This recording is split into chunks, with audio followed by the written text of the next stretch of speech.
Hello and welcome to smart work labs. My name is Anupam. आज हम UPSC CSC के interview में जो ड्राफ्ट 2 है उसमें पॉइंट नंबर 7 में जो हमें डिटेल्स भरनी होती हैं, we will talk about sports में हम क्या डाल सकते हैं। I know it's a very common topic, but अक्सर स्पोर्ट्स के नाम हमारे दिमाग से निकल जाते हैं, हमने खेले होते हैं, हमें पता नहीं होता है या हम उसको सीरियसली नहीं लेते। तो इस वजह से वी थॉट की will give you one reference list, ताकि उसमें से आप देख के आपको याद आ जाए कुछ स्पोर्ट्स आपने खेले हैं स्कूल कॉलेज में या नहीं, और accordingly you can fill it. तो स्पोर्ट्स जब हम फिल करते हैं तो उसमें इंटरेस्ट आएगा। अगर कोई इंटरेस्टिंग स्पोर्ट्स है तो बोर्ड को भी आपसे बात करने में, you love to talk about that sport with the board, and maybe you will be able to leave a good happy impression for them. तो we have listed down a lot of sports आपके लिए। जैसे team sports में अगर हम बात करते हैं तो क्रिकेट मोस्ट कॉमन, सबने खेला है। Soccer, football, basketball, baseball, volleyball, hockey, handball. Frisbee interesting है, अल्टीमेट फ्रिस्बी एक इवेंट होता है। पोलो, खो खो, कबड्डी, गिल्ली डंडा भी just for the sake of competition लिखा है, बट अगर आपने कहीं professionally gilli danda, professionally as in आपने रीजनल लेवल पे या आपने सिटी लेवल पे गिल्ली डंडा इवेंट वगैरह खेला है तो it can be a very interesting thing to talk about, अगर आप लिखना चाहेंगे। Kho kho, kabaddi for example again can be very interesting thing to talk about. Then dodge ball, जिसको हम अपने यहाँ गेंद तड़ी या तड़ी मार कहा करते थे, तो अगर उसके भी आपके यहाँ लोकल एरिया में इवेंट्स वगैरह होते थे तो you can write about it. You have to understand sports वो नहीं लिखने हैं जिसमें आपको प्राइज़ मिला है ज़रूरी, ऐसा नहीं। ठीक है, it's not like everybody who is appearing for civil services उसको प्राइज़ मिला ही है इसलिए वो स्पोर्ट्स लिख रहा है। Right, if we see the form, it simply says please give particulars at the university, state और national level in respect of sports slash NCC etcetera. तो आपने यूनिवर्सिटी में, स्टेट में, नेशनल लेवल पे अगर खेला है बहुत अच्छी बात है, बट अगर आपने अपने डिस्ट्रिक्ट लेवल पे भी खेला है या लोकल लेवल पे भी खेला है, ऐसा कोई इवेंट है, तो you can talk about that and it will be interesting. और खासकर जो थोड़े से हट के गेम्स हैं, अगर आपने वो खेले हैं तो बिल्कुल भी don't shy away from writing them, अच्छे से लिखिए। They lead to a very interesting conversation between you and the board, and that can fetch you good marks as well. ठीक है, अक्सर नॉस्टैल्जिक हो जाते हैं board members, and if you can strike that chord, nothing better than that. इसके अलावा individual sports बहुत सारे हैं। टेनिस, गोल्फ खेलते हैं अगर आप, हाई पॉसिबिलिटी कोई ना कोई बोर्ड मेंबर गोल्फ खेलता होगा, so they will be able to talk to you about it. Then boxing, wrestling, wrestling खासकर जो इंडियन कुश्ती है, अगर आप उसके कॉन्टेक्स्ट में लिखेंगे तो बहुत अच्छी इंटरेस्टिंग कॉन्वर्सेशन बनती है। Many of my students in the past have written wrestling because they were into it and they have gotten very good score in the interview as well.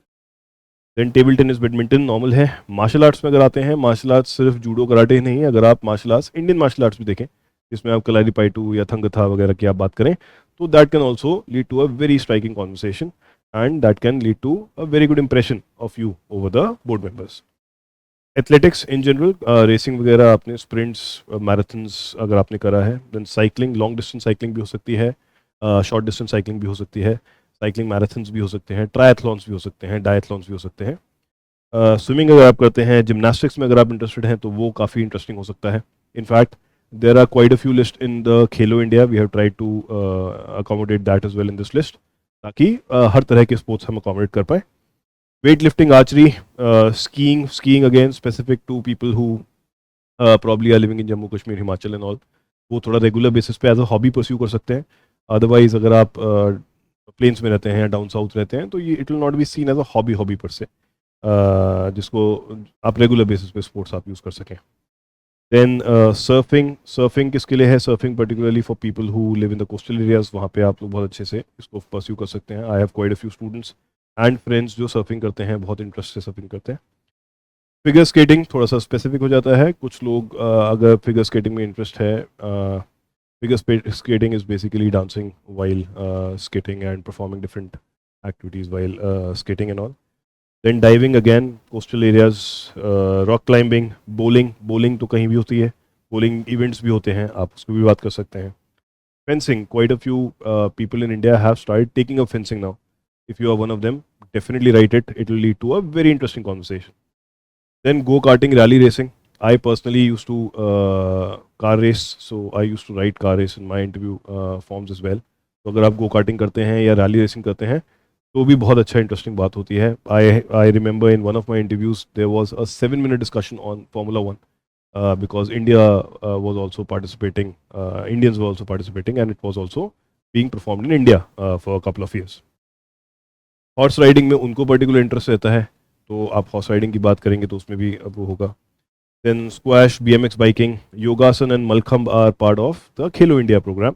तो इसलिए हमने यहाँ पे ऐड किया है. If some of you are interested in that, you are already doing that, why not? You can use it as a sport as well.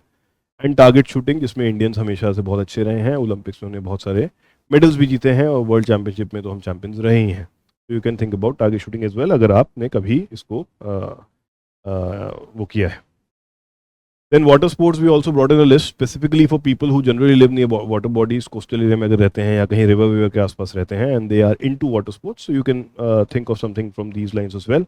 Rowing हुई या kayaking हुई, sailing, stand up paddle boarding, water skiing, water wake boarding, scuba diving या snorkelling. Scuba diving, snorkelling आजकल बहुत है, खासकर Andaman side में हमारे यहाँ, लक्षद्वीप अंडमान में. If you have been there, if you are into it, then might as well write it. So it can open up a lot of discussion, not just on snorkeling, but also on marine organisms and your areas of Andaman and Lakshadweep as well. It also says not just sports, but NCC, etc. So NCC में NCC भी आता है. Only if you have been a certificate holder for NCC, there's a point of writing it. NSS is also similar. If you are a certificate holder in NSS also, you can write that. And there's a recent edition called NSO, National Sport Organization, which a lot of people don't know. But if few of you are there, don't get confused. People might not tell you कि NSO भी लिख सकते हैं, because आज तक लिखा नहीं है किसी ने in general, और वहाँ पे सिर्फ NCC etc. लिखा है. तो NCC, NSS और NSO आप तीनों लिख सकते हैं.